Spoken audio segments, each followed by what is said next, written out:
Hello, the deep ഡൈവിലേക്ക് സ്വാഗതം. Psychology പഠനത്തിന്റെ ഭാഗമായിട്ട്, പ്രത്യേകിച്ച് MA വിദ്യാർത്ഥികൾ എന്ന നിലയിൽ നിങ്ങൾ എപ്പോഴും കേൾക്കുന്ന ഒന്നായിരിക്കും ഇന്റലിജൻസ് ടെസ്റ്റിംഗ്, അല്ലേ? പക്ഷെ ശരിക്കും ഒരു ടെസ്റ്റ് സ്കോർ, ആ ഒരൊറ്റ നമ്പർ വെച്ച് ഒരാളുടെ ബുദ്ധിശക്തിയെ നമുക്ക് അളക്കാൻ പറ്റുമോ? ഇന്ന് നമ്മൾ നിങ്ങളുടെ ബ്ലോക്ക് 2 യൂണിറ്റ് 3യിലെ ചില പ്രധാന ആശയങ്ങളിലേക്ക് ഒന്നാഴ്ന്നിറങ്ങുകയാണ്.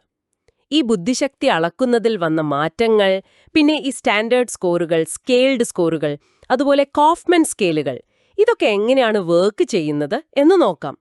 അപ്പൊ തുടക്കത്തില് പണ്ടത്തെ ടെസ്റ്റുകളില് ഈ ബിനെയൊക്കെ കൊണ്ടുവന്നൊരാശയം ഉണ്ടായിരുന്നല്ലോ, മെന്റൽ ഏജ് എന്ന് പറയുന്നത്. പിന്നീട് സ്റ്റേൺ അതിനെ റേഷ്യോ IQ ആക്കി മാറ്റി, അതായത് മാനസിക വയസ്സിനെ ശരിക്കുമുള്ള വയസ്സ് കൊണ്ട് ഹരിച്ച് 100 കൊണ്ട് ഗുണിക്കുന്നത് ഒരു സ്റ്റാർട്ടിംഗ് പോയിന്റ് ആയിരുന്നു അത്. അതെ, അതൊരു തുടക്കം തന്നെയായിരുന്നു. കുട്ടികളുടെ കാര്യത്തിൽ ഒരു പരിധിവരെ അത് ഓക്കെ ആയിരുന്നു. പക്ഷേ മുതിർന്നവരിലേക്ക് വരുമ്പോഴേക്കും ഈ റേഷ്യോ IQവിന് ചില പ്രശ്നങ്ങളുണ്ടായി. എന്താന്ന് വെച്ചാൽ, പ്രായം ഇങ്ങനെ കൂടിക്കൊണ്ടിരിക്കുമ്പോൾ ഈ ഹരിക്കുന്ന സംഖ്യ വലുതാവും. അപ്പോൾ IQ കുറയുന്ന പോലെ തോന്നും. അത് ശരിയല്ലല്ലോ. അവിടെയാണ് ശരിക്കും ഈ ഡീവിയേഷൻ IQ എന്ന ആശയം വരുന്നത്. വെക്ഷ്ലർ സ്കെയിലുകൾ പോലുള്ള ഇപ്പോഴത്തെ പ്രധാനപ്പെട്ട ടെസ്റ്റുകളൊക്കെ ഇത് ഉപയോഗിക്കുന്നുണ്ട്. ഇതൊരു സ്റ്റാൻഡേർഡ് സ്കോറാണ്. അതായത് ഒരു വലിയ ഗ്രൂപ്പിന്റെ ആ പ്രായത്തിലുള്ളവരുടെ ശരാശരി പ്രകടനം 100ആയിട്ടെടുക്കും. എന്നിട്ട് സ്റ്റാൻഡേർഡ് ഡീവിയേഷൻ, അതായത് സാധാരണ വ്യതിയാനം, അത് 15ആയിട്ട് നിശ്ചയിക്കും. ഓ, അപ്പോ ഒരു വ്യക്തിയുടെ സ്കോർ ആ ഗ്രൂപ്പിലെ ശരാശരിയിൽ നിന്ന് എത്രത്തോളം മുകളിലാണ് അല്ലെങ്കിൽ താഴെയാണ് എന്ന് കൃത്യമായിട്ട് മനസ്സിലാക്കാൻ പറ്റും. അത് തന്നെ. വെറുമൊരു റാങ്ക് പറയുന്നതിനേക്കാൾ ആ ഒരു നോർമൽ ഡിസ്ട്രിബ്യൂഷൻ കർവിൽ ആ വ്യക്തി എവിടെ വരുന്നുവെന്ന് ഇത് കാണിച്ചു തരും. താരതമ്യം ചെയ്യാൻ ഇത് വളരെ നല്ലതാണ്.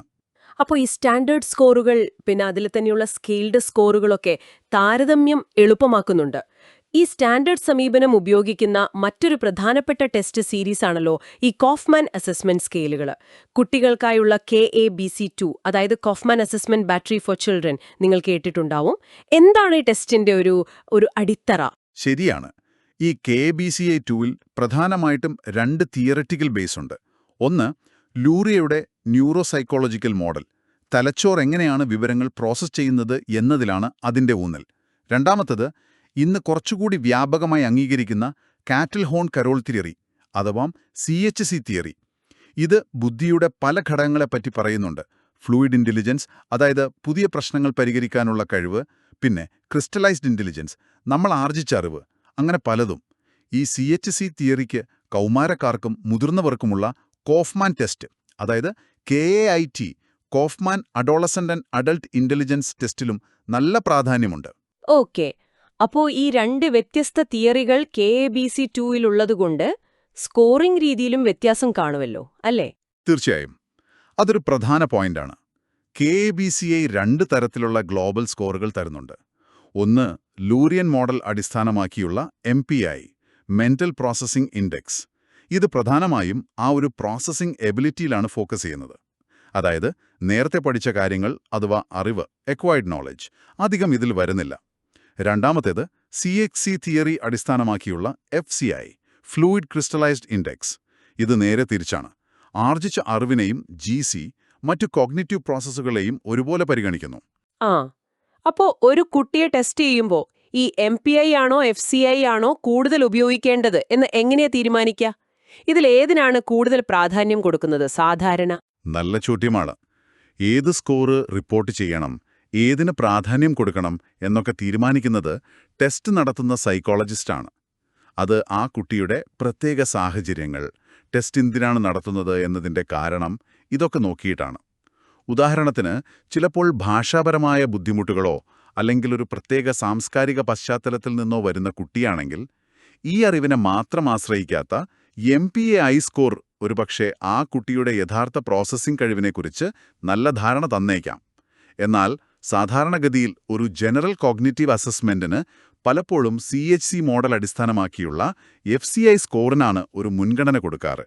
കാരണം നമ്മുടെ ദൈനംദിന ജീവിതത്തിലെ പല കാര്യങ്ങൾക്കും ആർജിച്ച അറിവ്, അഥവാ GC, പ്രധാനമാണല്ലോ. ശരിയാണ്. അപ്പോൾ ഈ KBC2 അളക്കുന്ന ചില പ്രധാന കഴിവുകൾ, ആ സ്കെയിലുകൾ ഏതൊക്കെയാണെന്ന് ചുരുക്കത്തിലൊന്ന് പറയാമോ? പറയാം. KBCEയിൽ പല സ്കെയിലുകളുണ്ട്. പ്രധാനമായിട്ടും സീക്വൻഷ്യൽ പ്രോസസ്സിംഗ് അഥവാ GSM, കാര്യങ്ങൾ ഒരു ഓർഡറിൽ ഓർത്തെടുക്കാനുള്ള കഴിവ്, ഒരു ഫോൺ നമ്പർ ഓർക്കുന്നത് പോലെ.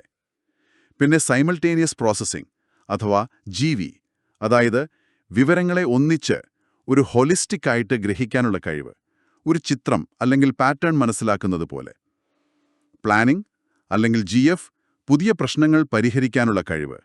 ലേണിംഗ് അഥവാ GLR, പുതിയ വിവരങ്ങൾ പഠിക്കാനും ഓർത്തുവെക്കാനുമുള്ള കഴിവ്. പിന്നെ നോളജ് അഥവാ GC, നമ്മൾ നേരത്തെ നേടിയ അറിവ്. ഇവയൊക്കെ അതിൽ വരും. ഓക്കേ.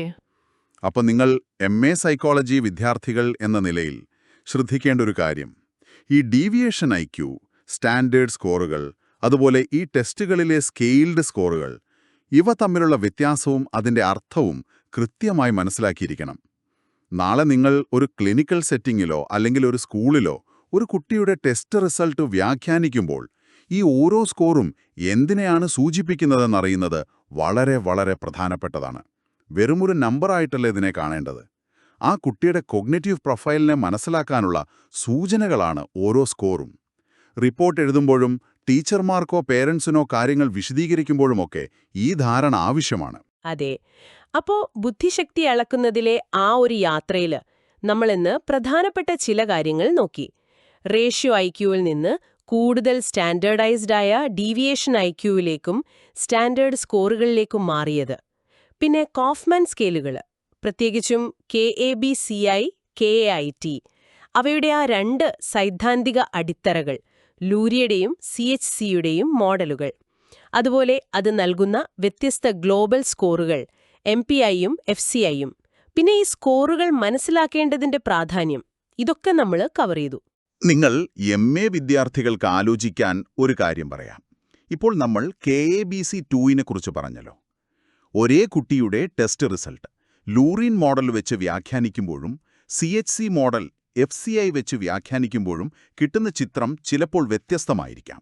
അങ്ങനെയെങ്കിൽ ഈ 2 വ്യാഖ്യാനങ്ങളും ആ കുട്ടിയുടെ കോഗ്നിറ്റീവ് കഴിവുകളെക്കുറിച്ചുള്ള നമ്മുടെ ധാരണയെ എങ്ങനെ മാറ്റിയേക്കാം? അതിനനുസരിച്ച് നമ്മൾ നിർദ്ദേശിക്കുന്ന പഠനരീതികളോ അല്ലെങ്കിൽ മറ്റിടപെടലുകളോ എങ്ങനെ മാറും? ഇതൊന്ന് ചിന്തിച്ചു നോക്കാവുന്നതാണ്. തീർച്ചയായും. ഈ ഒരു ആഴത്തിലുള്ള വിശകലനത്തിൽ ഞങ്ങളോടൊപ്പം ചേർന്നതിന് വളരെ നന്ദി. അടുത്ത തവണ പുതിയൊരു വിഷയവുമായി വീണ്ടും കാണാം.